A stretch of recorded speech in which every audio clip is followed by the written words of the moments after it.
AITA for not inviting an acquaintance to an event? I, 29M, live in Montreal.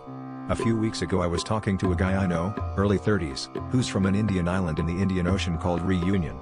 I didn't know much about it other than the location. He recently moved to Canada and has been trying to meet new people. I mentioned that I was going to an activity with some friends later that week. He immediately asked if he could come along. If it had just been me I wouldn't have minded at all, but the group I was going with included a lot of Quebecois women I've known for years. Two of them have told me in private that they feel uncomfortable and even a bit scared around Indian men because of some bad personal experiences they've had recently.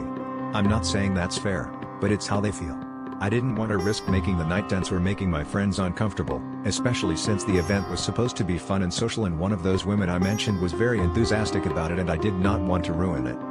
I suggested he could maybe join an Indian cultural group or attend events for people from the Indian community since I figured he might meet more people with a shared background that way.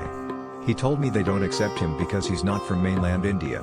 Honestly, I find that hard to believe. I know a Sri Lankan guy whose whole social circle here is mostly Indians and even some Pakistanis.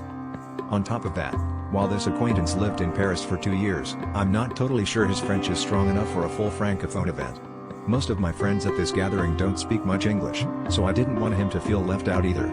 He also isn't always respectful and tries to do over-the-top cringe things and has started using French accents to spell his name think like Rames, which could feel insulting to native Quebecois folk like cultural appropriation.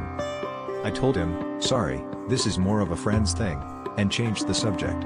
He looked a bit disappointed, and later I heard from someone else that he felt excluded and thought I was being unfriendly and claimed that people here are racist. Not really, but okay.